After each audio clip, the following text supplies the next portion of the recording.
Let me ask you something dangerous. What if your entire life was built on lies? What if the morals you follow, the dreams you chase, and even the identity you claim as your own, were never yours to begin with? Friedrich Nietzsche dared to whisper this forbidden truth.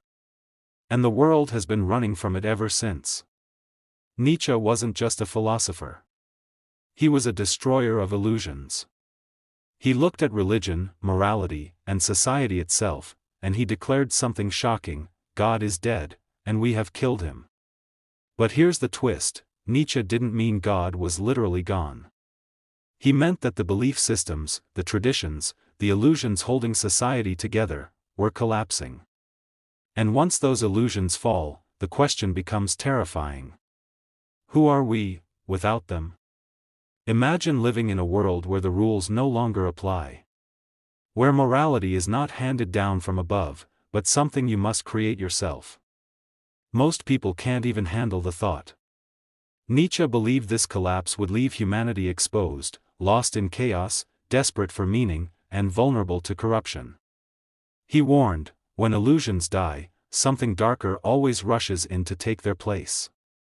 But here's the secret no one tells you: when society's illusions crumble, you don't just lose the outside world, you're forced to face the darkness inside yourself. And that's where Carl Jung enters the story. Carl Jung turned away from the collapse of society, and looked inward, into the depths of the human mind. What he found there was terrifying. He called it the shadow. The part of yourself you pretend doesn't exist. The buried desires, the anger, the envy, the cravings you're too ashamed to admit. You think you're in control. But the shadow waits. It shows itself when you're jealous of a friend's success. When you feel hatred for someone you claim to forgive. When you sabotage your own future, without even knowing why. The shadow isn't evil, it's hidden truth. But here's the danger. If you ignore it, if you keep pretending it's not there, the shadow grows. And one day, it takes control. Now combine Nietzsche with Jung. Nietzsche said the outside world is collapsing, society's illusions are dying. Jung said the inside world is dangerous, the shadow will consume you if you don't face it.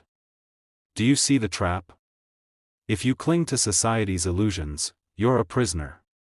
If you ignore your shadow, you're a slave to yourself. Most people are caught in the middle, and they don't even know it. So let me ask you. Which do you fear more? The lies society forces you to believe, or the truths your shadow hides from you? Comment below. I want to see which one you'd dare to face. And here's where it gets even darker. Jung warned that if you bury the shadow, it doesn't vanish, it explodes. It infects families, friendships, nations. Nietzsche saw the same thing in history: societies that denied truth always collapsed into corruption and violence. Both men, different paths, same warning. Face the truth, or be destroyed by it.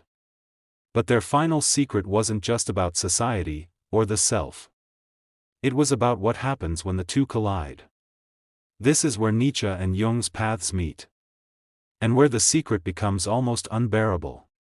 Nietzsche believed that when society loses its illusions, people will crave new idols, new leaders, new gods. Not because they are true, but because humans cannot live without something to worship. That's why he warned about the rise of the Übermensch, a figure who creates his own values, standing above the crowd. But in the wrong hands, this leads to tyranny. Jung saw the same danger, except inside the mind. When you deny your shadow, it doesn't just destroy you, it projects outward. Entire groups, nations, even religions, become infected with collective shadows. That's when wars happen. That's when genocides happen. That's when humanity turns against itself, claiming it's fighting evil, when really, it's fighting its own reflection. Do you see the horror? When illusions collapse, and shadows rise, humanity either evolves, or it destroys itself. And here's the question for you. If Nietzsche and Jung are right, are you ready to face both battles? The lies of society, and the monster within? Comment your answer below, I'll be watching closely. But listen carefully. Nietzsche and Jung weren't just philosophers. They were prophets of a truth too dark for most to face. And they both hinted that there is something beyond the shadow. Something deeper. A final truth that makes all of this look like the surface of the storm. That is what we'll uncover in the next video. But only if you're brave enough to go further. So if you've stayed with me this long, hit subscribe right now. Like this video if you believe the shadow is real. And share it with someone bold enough to question everything they've ever known. Because the most dangerous truths are the ones we refuse to face. And this was only the beginning.